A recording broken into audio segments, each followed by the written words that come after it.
Everyone. We have tried to turn the heating up in here, me and Sue. We've had a good crack at it over there. So we're hoping that the logs will start flaming up in a moment, but we're not too sure they will. Seems to be a bit chilly today. Right, please be advised that we are live streaming, and also it is quasi-judicial, the same as planning. There's been a long-term script at planning around mobiles for those reasons as well, public meeting. So please turn off your phones or to silent. And if you need to make an urgent call or do some urgent business on the phone, then please leave the room and then come back and indicate to me that you're popping out to sort something out on your mobile. Declaration of interest, are there any? None. Apologies for absence. Thank you, Chair. We've had apologies from Councillor King and Councillor Shaw. Thank you. Minutes of the Overview and Scrutiny meeting on 12th of April. First of all, are they a correct record? Page 5, Ken. Yes, all agree? Any matters arising? None. Wonderful. Announcements from me? None.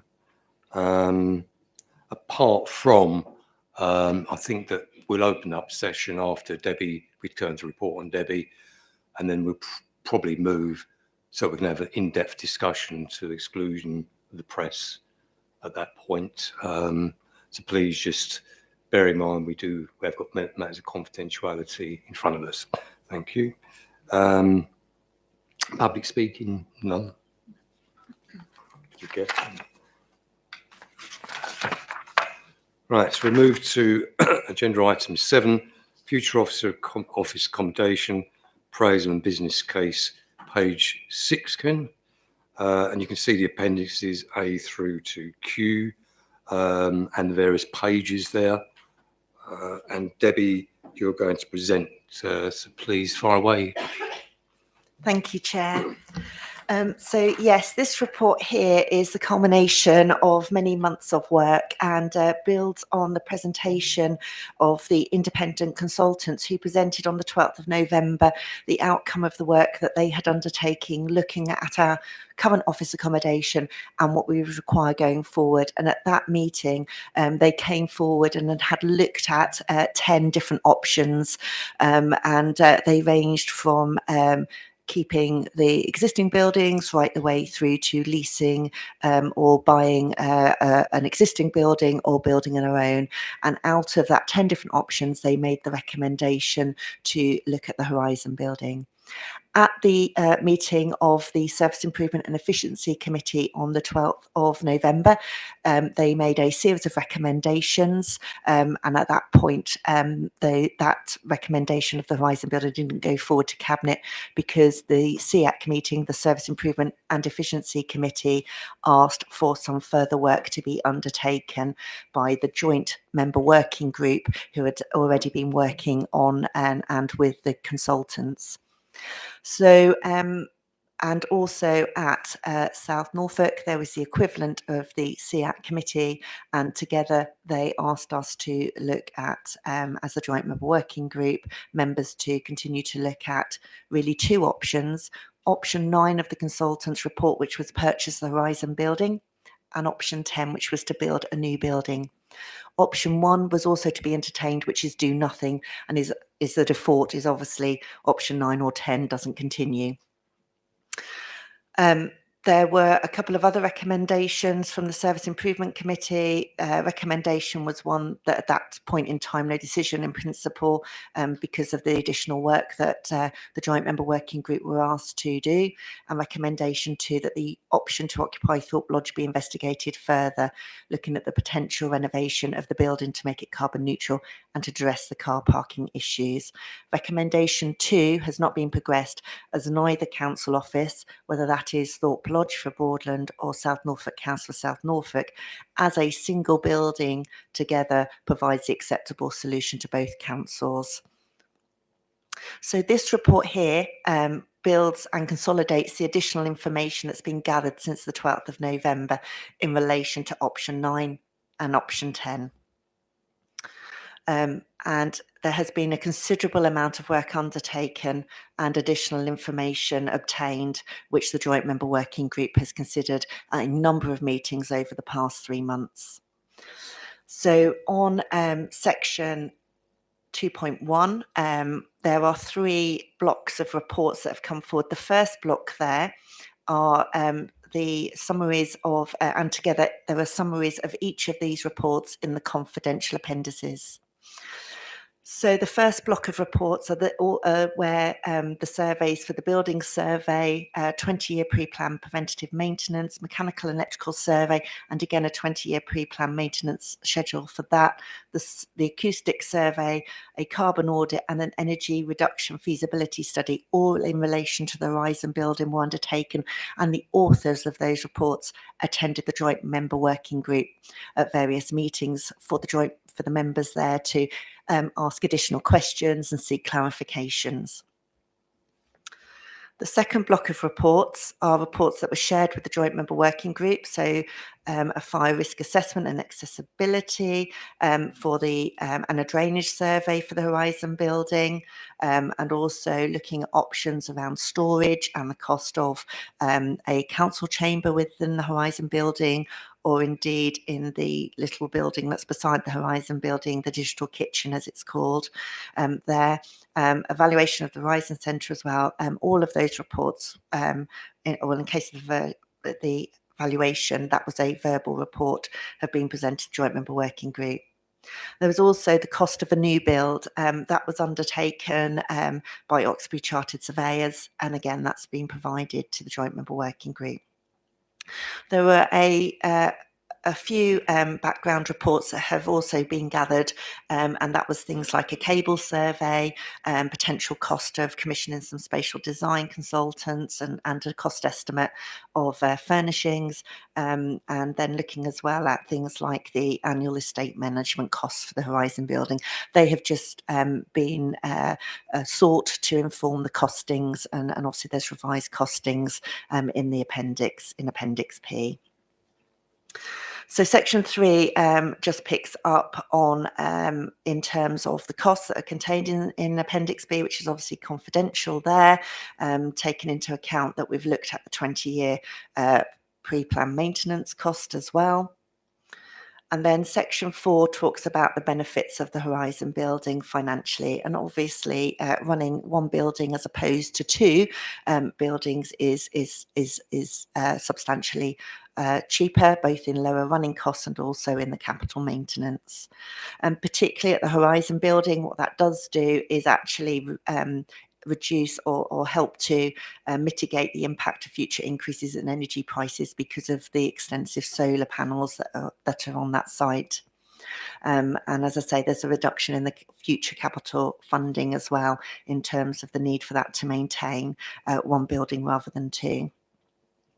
Environmentally, the Horizon building is significantly better than our 2 existing offices. There's an 84% reduction in the carbon footprint compared to the combined carbon footprint for the 2 current offices there. And that work was carried out by Groundworks, who have already undertaken the existing audits for both South Norfolk and Broadland in terms of carbon audits. And the building is substantially below the current decarbonisation pathways, and in addition there's already some electrical vehicle charging points there as well. In terms of the officer and the one team, there are significant benefits, and at this point I'm going to hand over to the Managing Director to give you a bit more meat on the bones around those. About the one officer, the one team, the culture. Debbie, thank you, Chairman and members. So in terms of the culture of the one team, this really is the next dice to be rolled, so to speak. Through the pandemic, people have been largely working from home, and actually that has accelerated the loss of identity, the former loss of identity of people identifying themselves as previously Broadland staff, previously South Norfolk staff. So in that regard, it's been quite an advantage. We now really need to focus on getting the team in the wider sense working as efficiently and effectively as a team. And there's lots of studies going on across a whole raft of employers investigating what the future of work looks like going forward. One of the very, very clear briefs we've had from people is that they want to have a place where they can come to work. They want to have a place where they get to meet colleagues, both their immediate team and the wider team. So the opportunity to bump into somebody from finance or just walk across the room to talk to somebody from planning, recognizing the synergy across all of the services that we deliver.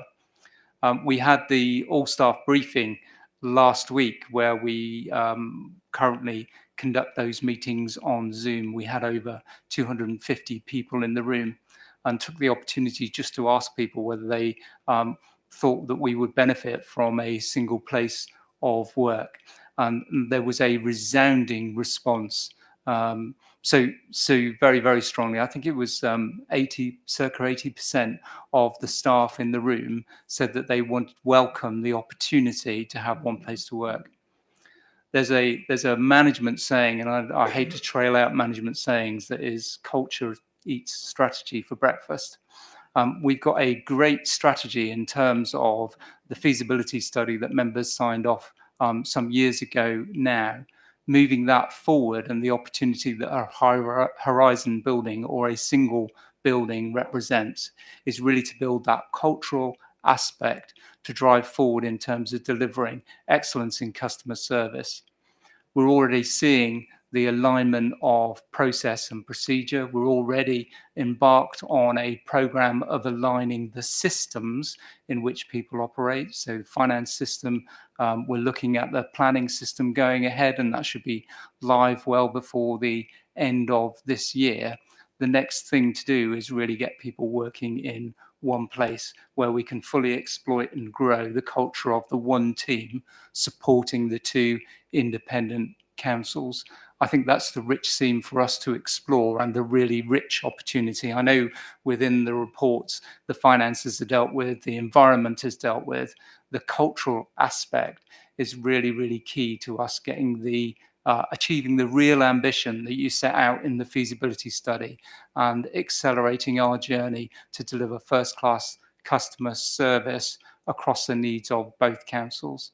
I'm happy to explore this area, but it is an evolving area depending on what industries you work in, what the future of work looks like. But what's crystal clear is the fact that we need to be able to induct new people into the organization, that we need to be able to make sure the teams are working seamlessly without boundaries, both within our own organization and across other organizations. Getting people into one place will be absolutely critical to that journey. Chairman, thank you. Debbie, do you want to continue? Yes, so in terms of the new build, we did look at that, but given the very high cost of a new build, together with the time taken to deliver, which will be circa 3 years, and the risk of significant cost inflation during that period, proceeding with the new build option is not recommended. Section 6 covers Thorpe Lodge because should the recommendation to purchase Horizon Centre be agreed, then the council's current offices, Thorpe Lodge, which we're sitting in today, would become redundant. It's therefore recommended that officers begin to investigate the options for that site and bring forward a business case. And then finally, Section 7 outlines the recommendation from the future office accommodation project, the Joint Member Working Group, where actually it was a split vote when they met around what they wanted to do there. But in total, that group has met 5 times since January. And as I said previously, I've had the opportunity to delve into these reports and surveys that we've had done and ask further questions of the authors. And then we met the Service Improvement and Efficiency Committee last week, and they met on the 26th of April.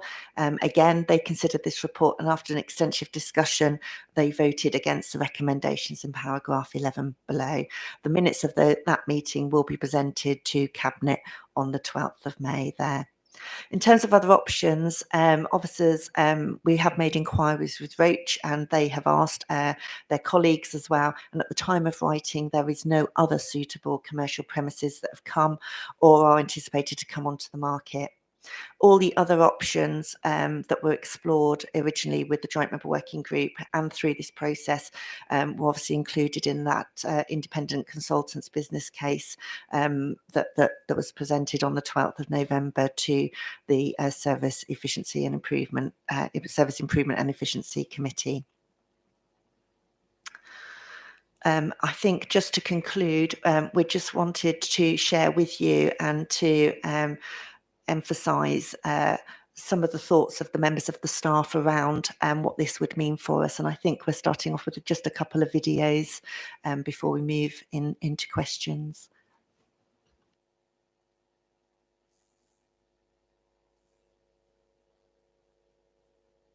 However, I felt disconnected from a massive part of my team because 90% of them were working from home at any one point. Now we're all together and we've hopefully built something which they want to come in and do. Yeah. They want to be part of because it's useful. It's just nice to talk to them. And work officious stuff can normally be done on Teams, but it's the non-officious stuff which is actually better to do in person.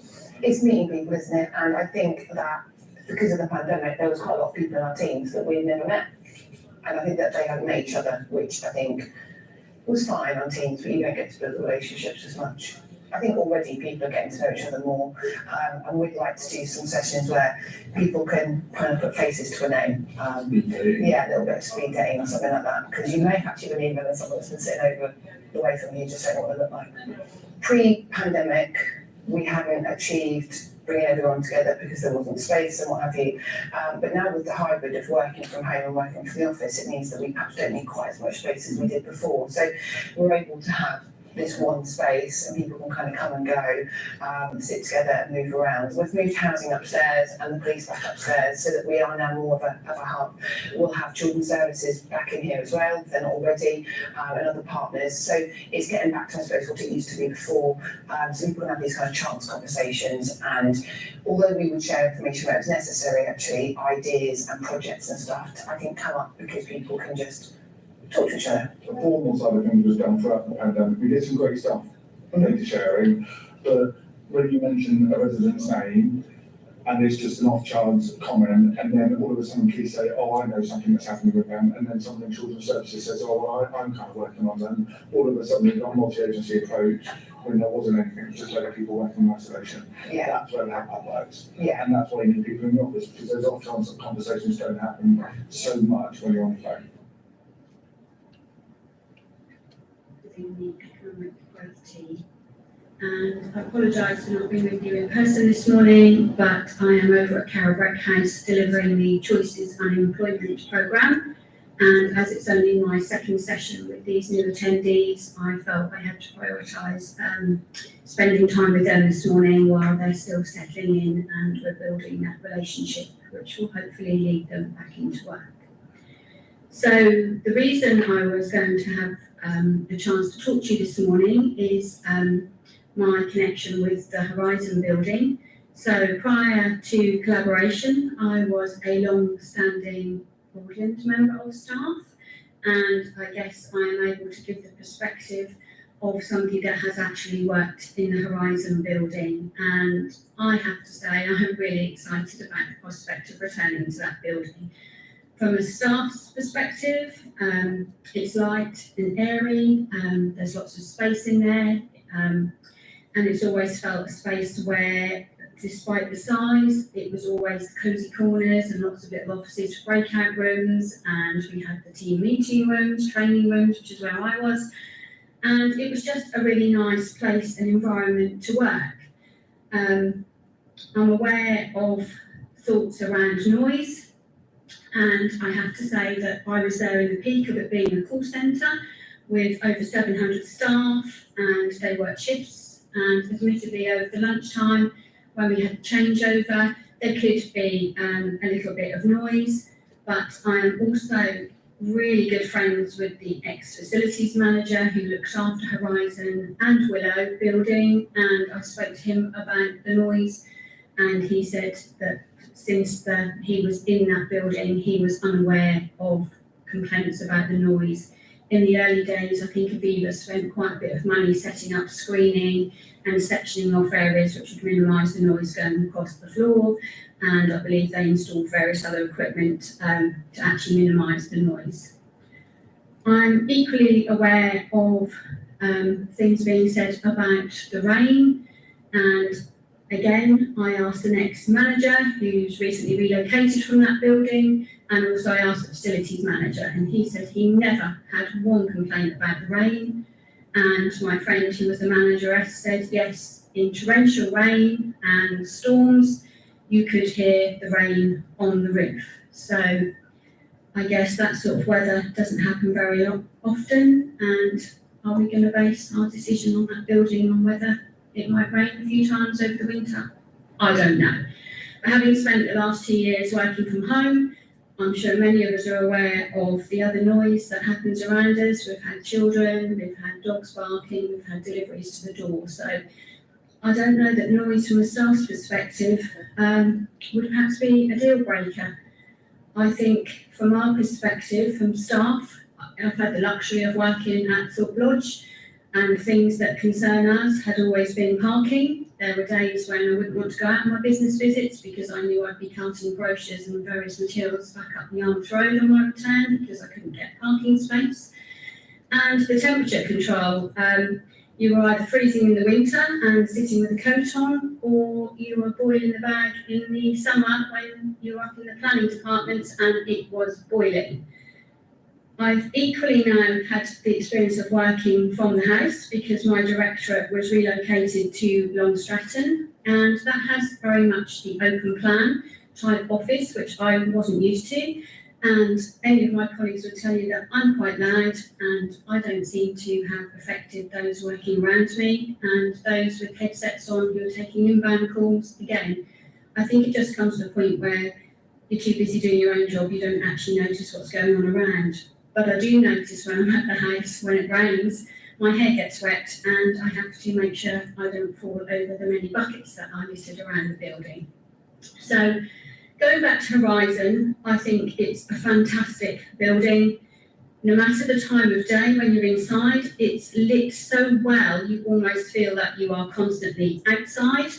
I think to have everybody back in one building would be amazing. We've all lost 2 years of our lives, not seeing loved ones and family, and I still feel that massive divide is there, that I don't get to work with many of my colleagues that I've spent years working with because we are located between the two sites. Car parking, there's a massive car park there, and again, there will be equal amounts of staff that would walk, cycle to work, and the bus route is really good, and we have the park and ride just across, so parking was never an issue when I was there.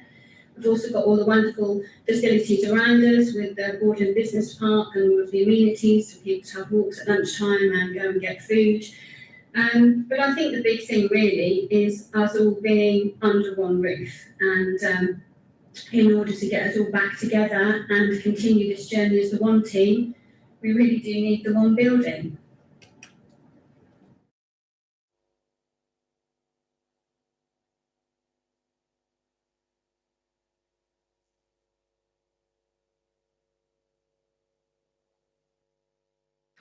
I'm ready to take any general questions, Chair, right. before we go into private session, if there is any.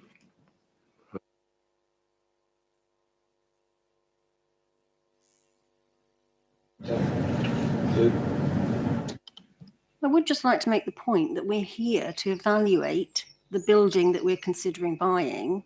So the relevance really of one team, while it's important, I'm sure, and I'm not necessarily saying I'm against everybody working in one building, what we're looking at here is whether this is the right building to buy.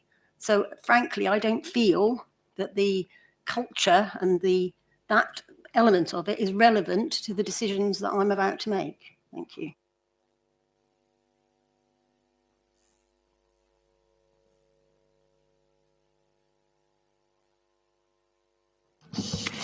Thank you, Chairman, and thank you, Debbie and Trevor.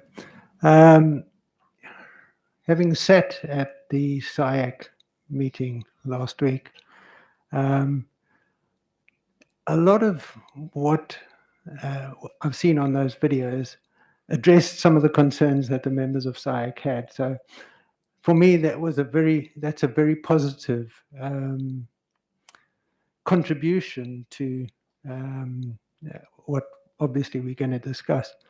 So thank you for that. And I trust that this presentation that we've had will be presented to Cabinet as well, so that they can come to a more informed decision. It's just unfortunate that we didn't have that presentation at the SIAC meeting.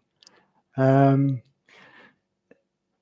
a question, the report that I see in front of me now, which is going to be presented to Cabinet, both the private and the confidential elements, can you just comment on whether there have been any changes made to the report that went to the SIAC meeting that is now going to be going to Cabinet, in the actual public papers, and then of course also the confidential papers? Thank you, Councillor Noden.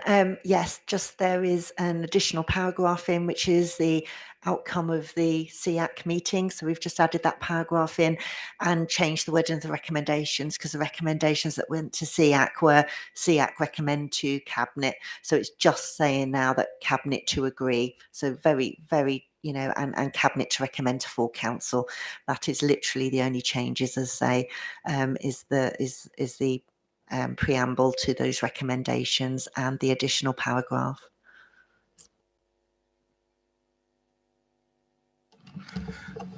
Thank you. I was just really going to come back again to Sue Holland's comments there and just say that the whole purpose of moving to one building is for the one team. So to me, it goes hand in hand with it. Perhaps I didn't make myself clear. I understand that, and I'm not saying I'm against that. What I'm looking at, though, is this building. So I'm not saying anything against any. I think that's absolutely right. It's fine. But what I'm saying is the facts of this building is what I'm looking at. So those things are not necessarily relevant to the purchase of this building. That's what I'm saying. Does that make sense?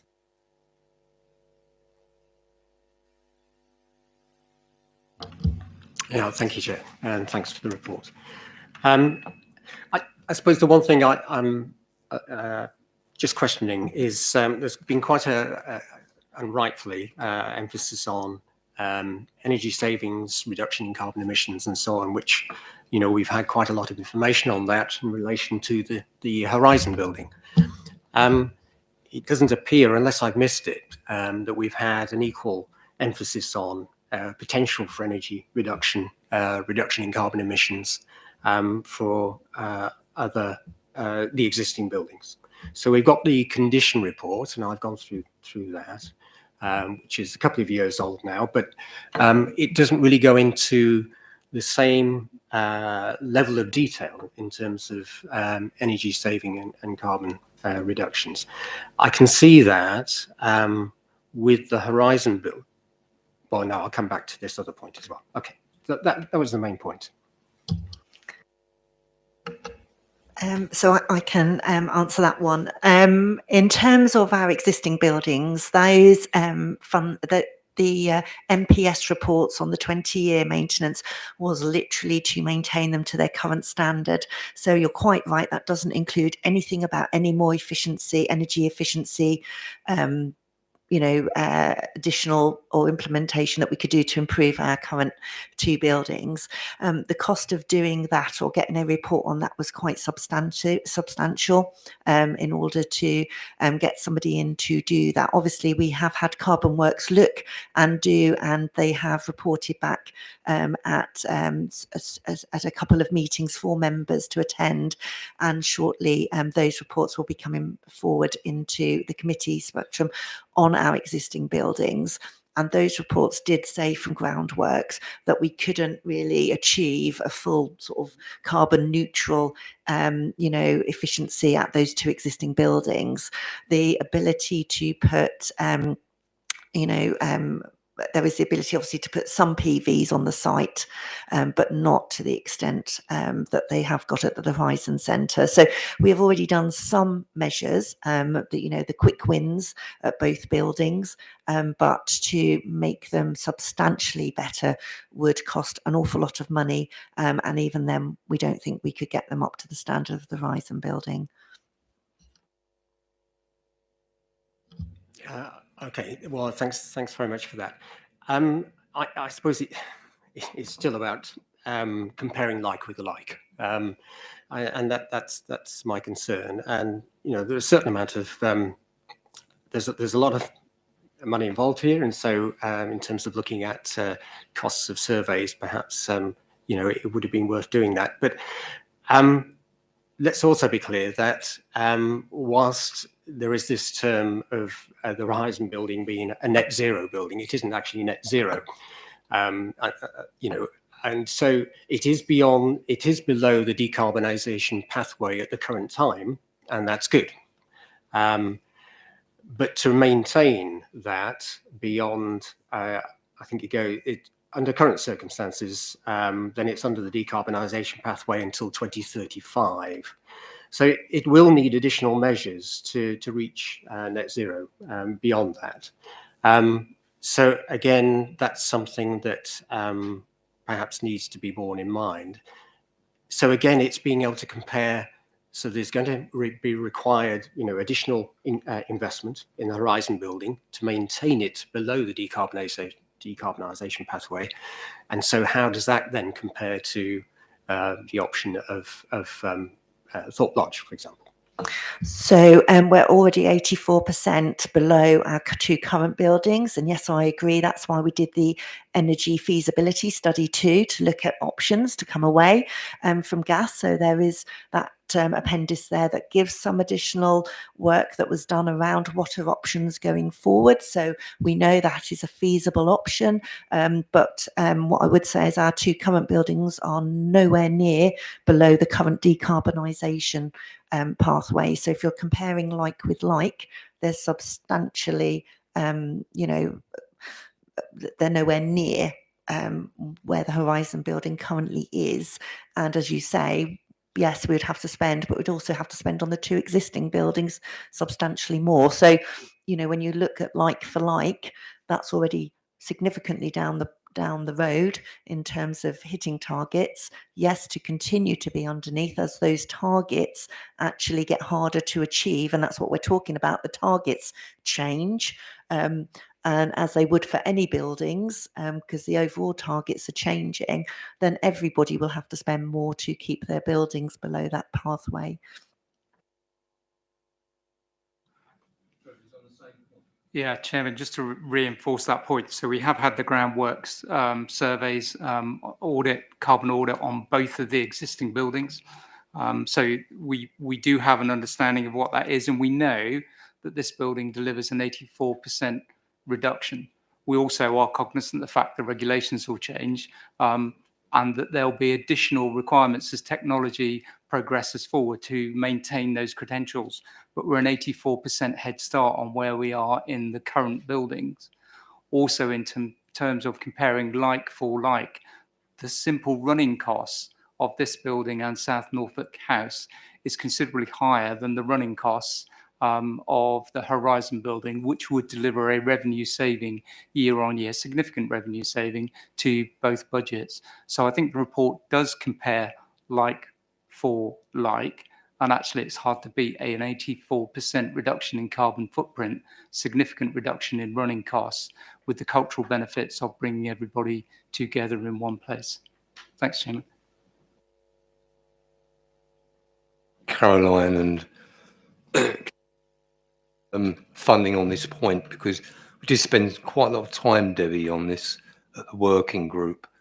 And we know that before the solar panels were put in to New Horizon, 2019, etc., 16, that it didn't have a carbon neutral footprint. It's an offset in terms of the carbon panels. The installation there is 75 mil, which we also asked questions for and got that as well. So the building is 20 years old, 75 mil installation. So it's not the epitome in terms of what you would buy or you'd be looking to buy necessarily in terms of long-term decades use for council building. I think this is one of the issues. Is it an ideal? Has it got a better carbon footprint than here or South? Sorry, what is it down South Norfolk? South Norfolk House. Sorry about that. South Norfolk House. And South Norfolk House, as you know, has a higher usage utility than Broadland, simply because of the size of the building and the shape of it and everything else. So we did go through it. The other thing we went through as well was that under the current CIBC COVID restrictions, the building was built to spec in terms of recirculation system. So it's 80% recirculation of air, which means you're only heating up about 20% of air intake and refreshing. So under COVID, which wasn't the situation when the building was occupied. So the figures that come from when the building was occupied would be correct at that point. Subject to that, COVID took place, they moved out, and then COVID took place. And then we are in a situation now where we need to ensure that we've got air intake, which is at least 80% coming in, which means the boilers would have to be turned up, more boiler output. We've established this, and therefore the savings wouldn't be as they're presented in the report, because you're spending more on gas and your carbon emissions will go up, which will have an effect on this carbon neutrality. So we've established all that. We're just going through these, just to help go through the points. As you move forward, whether CIBC changed their position on the recirculation situation and via inspections, whatever, is yet to be known. But just flashing it out in terms of some detail, Trevor, that we went through on the working group. So I've got Caroline and then Chair, Ken. could I just respond to the points that you're making there, just to say that same scenario already applies to our two existing buildings. So obviously there we've got a recirculation system at South Norfolk House. So the costs equally have gone up for the two existing buildings in terms of that, particularly at South Norfolk House as well. So yes, but we don't expect that those regulations that came in for COVID to apply forever. But yes, we have the same scenario with the two existing buildings. But we can't say that about COVID. I mean, we just can't, Debbie, at the moment. Right, so we've got Caroline, Ken, and then Sue Catchpole. There's three Sues in the room. It's confusing. Right, Caroline. I just wanted to say I feel I haven't got the full information here. I wish we've done a full feasibility study on Thorpe Lodge, because we're going to spend a lot of money on the New Horizon building, bringing it up to date, but we can't compare with what it's going to cost to bring this building up to date. I just feel I don't have the full information to make a decision here. So in the costings, you'll see there is the 20-year pre-plan maintenance costs that MPS did a full condition survey, which they have now rebased to current prices. So the prices that they're now quoted in there are the same as the current 20-year pre-plan maintenance surveys that were carried out at the Horizon building.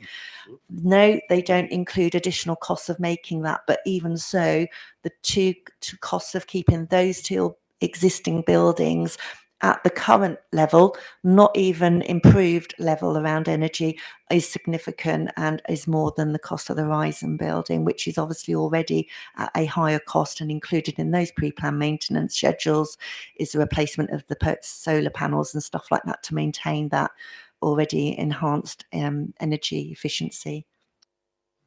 Sorry, Debbie, but where is this in the report?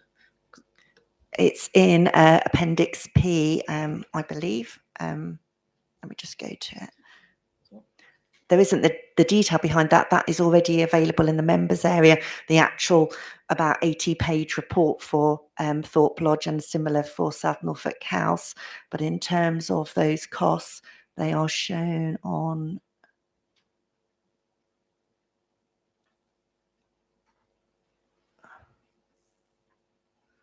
Appendix P in page 60 gives you the cost of maintaining the existing offices compared to the cost of maintaining the Horizon Centre.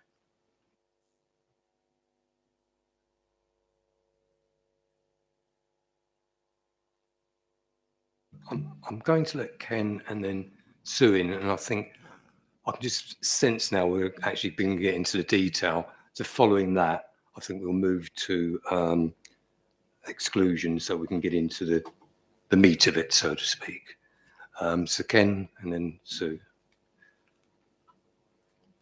Thank you, Chair. The challenge I've had is to try to weigh up all the pros and cons from my point of view. And there's been, for me, a tremendous amount of reading to try and take it all in and get the balance. And of course, I fully understand the importance of the right building. But will any building be absolutely perfect? And obviously, Horizon isn't perfect, and it's admitted and clarified, but a lot of work has been put in to give the balance.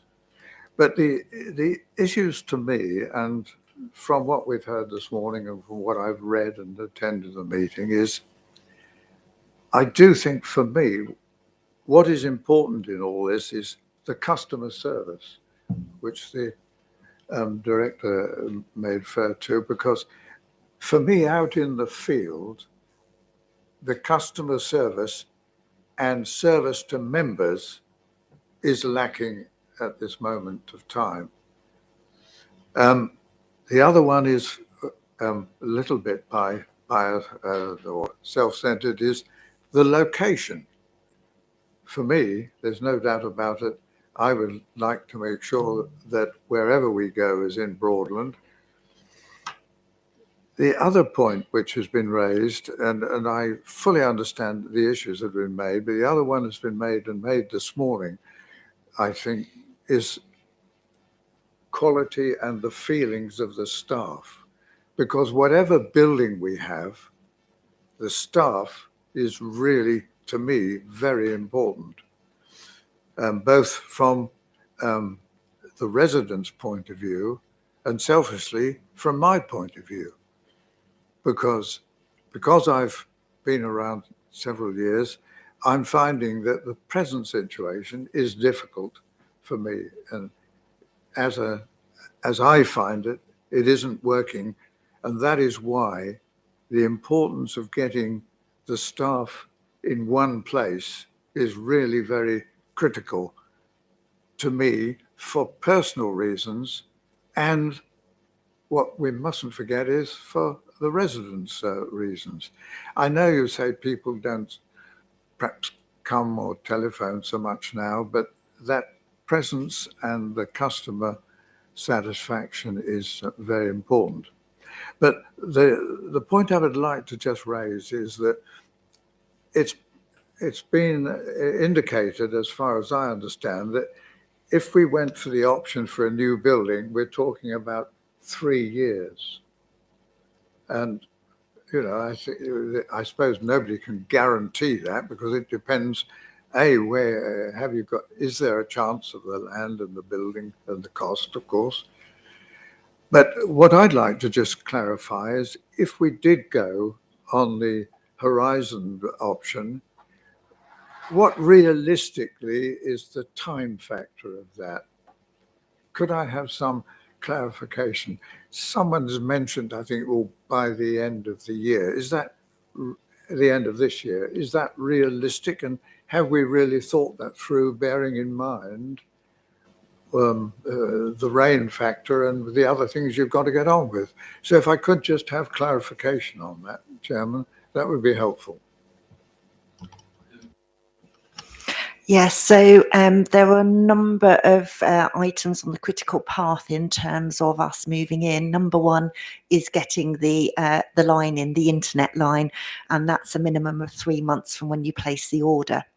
So because we absolutely need to be able to have that line in for our phones and for all of us to be able to work. So we could actually move in once that line is in. If we took existing furniture with us, we could actually even leave the infrastructure that we're putting in at the moment, the servers and everything, the computers here, because we can then remote back, just like we've been doing when we work from home. The other factors we need to take into account here are the council chamber, and again, there's options around that. If we don't decommission the 2 buildings straight away, we've got this council chamber here. There are other council chambers in other councils like County Hall or City Hall that we could potentially use in the meantime. So it just depends how members want to take that forward in terms of council chambers, where it's going to be located in the building and doing that piece of work there. Or as I say, we could move in really quickly without one. So it's entirely up to members. But I would think even with a council chamber being constructed, we would be in potentially, hopefully, for the new year. The other critical factor is around furniture, because there's lead-in times. So it's as quickly as we decide how we want to progress it if the decision is taken to move there. We're saying that it is possible, if we went for Horizon, we could be there by January of next year. I certainly believe we could be, yes. Thank you. Thank you, Chair. A few points. Under 1.3 on page 7, the SEAC committee recommended that the option to occupy Thorpe Lodge was investigated. And it says it's not being progressed as neither existing council office as a single building provides the acceptable solution to both councils. Mm-hmm. I asked this question at SEAC. I didn't really get a absolute answer, and so I'm going to ask again. Who took that decision and what criteria did they use? That's my first point. My second point is the biggest shock I had when I read this for the first time was the recommendation number 1 that says that the Cabinet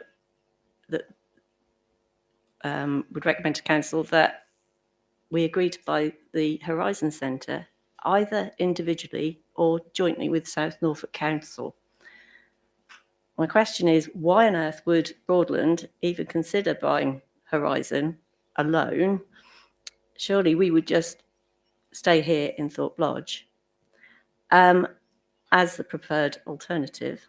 And my other question on that is, will South Norfolk purchase the building alone? Do they have that option in their recommendations too? So that's just a question.